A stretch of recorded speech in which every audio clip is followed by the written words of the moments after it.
21 नवंबर को commodity market में शुरुआत से ही काफी हलचल देखने को मिल रही है। 21 नवंबर शुक्रवार की सुबह मार्केट खुलते ही सोना और चांदी दोनों की कीमतों में तेज गिरावट सामने आई है। सुबह 9:40 के आसपास आंकड़े बताते हैं कि चांदी लगभग 2000 रुपए से ज्यादा टूट चुकी है, जबकि सोना भी 300 रुपए प्रति 10 ग्राम के नीचे फिसल गया। अगर हम सोने की बात करें तो MCX पर 10 ग्राम सोने का भाव 1,22,425 रुपया पर ट्रेड कर रहा है। इस समय सोने में करीब 302 रुपये की गिरावट देखने को मिली है। ट्रेडिंग सेशन के दौरान सोने ने आज 1,22,251 रुपये का दिन का सबसे निचला स्तर और 1,22,540 रुपये का ऊंचा स्तर छुआ है। यानी शुक्रवार 21 नवंबर को सोने में ऊपरी और निचले स्तर के बीच काफी उतार चढ़ाव दिखाई दिया है, जो ग्लोबल मार्केट के मूवमेंट को सीधे तौर पर दर्शाता है। अब बात करते हैं चांदी की। MCX में सुबह के ट्रेड में 1 किलो चांदी का भाव 1,52,338 रुपया पर पहुंच गया। यहां चांदी में 1,813 रुपये की भारी गिरावट देखने को मिली। ट्रेडिंग के दौरान चांदी 1,50,848 रुपये तक नीचे गई और 1,53,750 रुपये तक ऊपर भी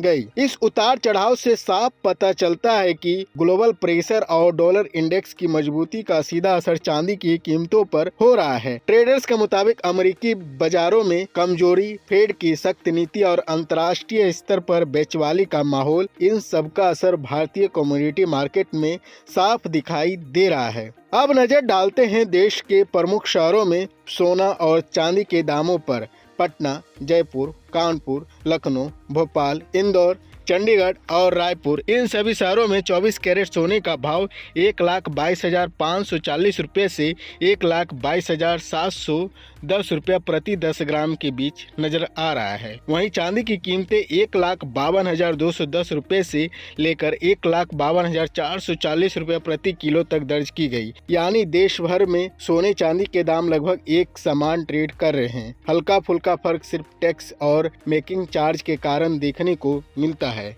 कैरेट वाइज कीमतों पर भी एक नजर डालते हैं। 24 कैरेट सोना सबसे शुद्ध माना जाता है और आज इसके दाम 1,22,540 रुपये से 1,22,710 रुपये के बीच है। 22 कैरेट सोना, जिसे लोग आमतौर पर ज्वेलरी बनाने के लिए ज्यादा पसंद करते हैं, इसकी कीमत 1,12,328 रुपये से लेकर 1,12,448 रुपये तक है। वहीं 18 कैरेट सोना, जो हल्के डिजाइन और रोजाना पहनने वाली ज्वेलरी में इस्तेमाल होता है, उसकी कीमत 51,900 रुपये से थोड़ा ऊपर यानी 92,032 रुपये तक जा रही है। विशेषज्ञों के अनुसार सोना और चांदी में यह गिरावट लंबे समय तक बनी रहेगी या नहीं, यह काफी हद तक ग्लोबल संकेतों पर निर्भर करेगा। डॉलर इंडेक्स, अंतर्राष्ट्रीय बाजारों का मूवमेंट, क्रूड ऑयल की कीमतें और अमेरिकी फेड की अगली मीटिंग, ये सभी फैक्टर आने वाले दिनों में गोल्ड सिल्वर की दिशा तय करेंगे। निवेशकों को फिलहाल मार्केट में जल्दबाजी से बचने की सलाह दी जा रही है